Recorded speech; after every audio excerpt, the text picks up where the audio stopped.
You ever look at a historical event and just think, how on earth did that actually happen? The American Revolution is one of those. I mean, on paper, it's a complete impossibility. A bunch of colonial rebels taking on the biggest, baddest military machine on the planet. So how did this incredible underdog story play out? How did they pull off one of the greatest upsets in history? Okay, let's just lay it all out on the table here. In one corner, you've got the Continental Army. We're talking farmers, blacksmiths, guys who are mostly untrained and are constantly short on pretty much everything. Guns, food, even shoes. And in the other corner, the British Empire, a global superpower. They have the best trained, best equipped army and navy in the world, plus tens of thousands of professional German mercenaries, the Hessians, on their payroll. The odds? They were just absolutely staggering. So, here's our game plan for how we're going to unpack this. We'll start with that impossible fight. Move through the early disasters and the glimmers of hope, hit the massive turning point at Saratoga, see how the war changed, watch the final checkmate at Yorktown, and then, finally, look at what victory really cost. All right, so jumping right in, the British pretty much thought this would be a walk in the park. You know, show up, make a big show of force, and this little rebellion would just fizzle out.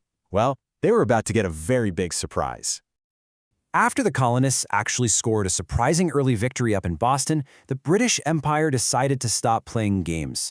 The response was to send in, well, everything.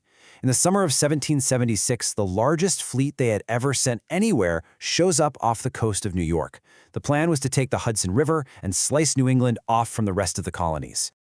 And that massive British force, it absolutely steamrolled the Continental Army. They were completely routed in New York, and frankly, the revolution was hanging by a thread. It looked like it was all over. But you know, right at that moment of total despair, something unexpected was about to happen.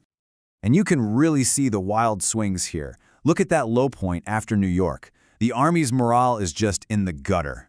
George Washington knows he needs a win, any kind of win, to keep his army from just dissolving, and he needs it fast. So what does he do? He pulls off one of the most daring, legendary moves in American history. On Christmas night of all nights, he takes his exhausted, freezing soldiers across the treacherous, ice-choked Delaware River. They totally surprised the Hessian camp at Trenton. It was a small victory, but it gave them desperately needed supplies and, more importantly, a massive jolt of hope. Now, Trenton was like a shot of adrenaline that kept the cause alive. But the Battle of Saratoga a year later, that was the real game changer. This wasn't just about winning a battle. This victory in upstate New York was about to change the entire trajectory of the war. So the British had this clever plan, a classic pincer movement. General Burgoyne would march his army down from Canada. General Howe would march his army up from New York City. They'd meet in the middle, control the Hudson, and cut the colonies in half. Sounds good, right? Except General Howe, without telling Burgoyne, just decided to do something else entirely. He went off to capture Philadelphia, leaving Burgoyne's entire army marching into a trap all alone. The Continental Army couldn't believe their luck. They saw this massive blunder and they pounced. They surrounded Burgoyne's isolated army and forced him to surrender. An entire British army just gone. For the American cause, this was an unbelievable, monumental victory. Which leads to the big question. Sure, taking thousands of enemy soldiers off the board is a huge deal. But the real impact, the real shockwave from Saratoga, was felt thousands of miles away, all the way across the Atlantic. Because this victory proved to the world, and especially to France, that the Americans weren't just some scrappy rebels. They could actually win this thing. And that's all the French needed to hear. They signed a formal alliance, and suddenly, this isn't a colonial rebellion anymore. It's a world war. Soon Spain and the Netherlands jump in, and Britain finds itself in a global brawl. And with France in the fight, the whole calculus of the war changes. This is no longer about one quick knockout punch. Both sides have to dig in for a long, ugly war of attrition. And things are about to get a lot more brutal. You really see two totally different philosophies emerge. The British are sticking to the European playbook. Capture the big cities, force a surrender in a decisive battle.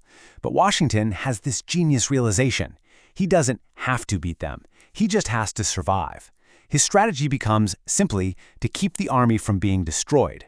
As long as the Continental Army exists, the revolution is alive.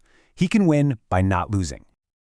So the British get frustrated up north and they shift their focus south, thinking they'll find more support from loyalists. Instead, the war down there devolves into something truly awful. It becomes a vicious civil war, not of big armies, but of militias and partisans. We're talking neighbor fighting neighbor. It got incredibly personal and nasty. And this strategy of just trying to survive, it came at a horrific cost. Just look at the winter at Valley Forge. More than 2,500 American soldiers died there. And they didn't die in battle. They died from starvation, disease, and just freezing to death. It's a staggering testament to the hardship they were willing to go through. And that suffering was everywhere, not just in the army camps. This quote from Abigail Adams really says it all.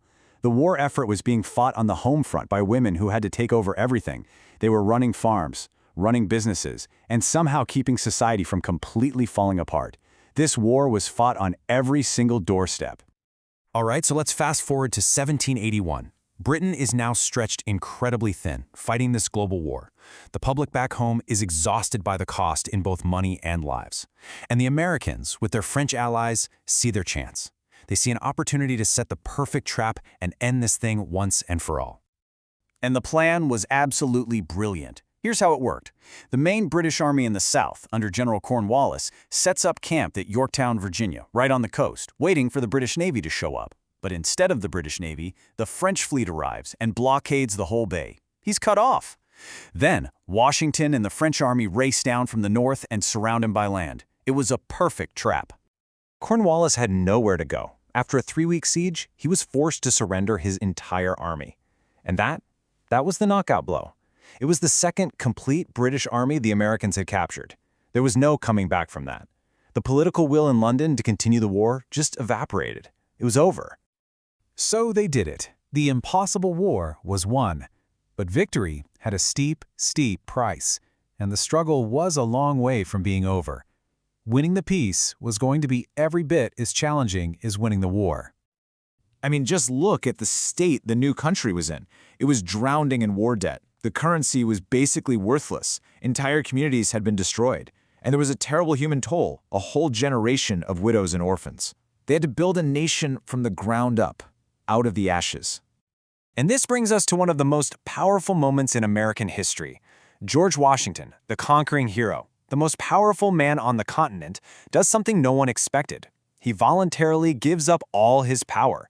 He goes before Congress and resigns.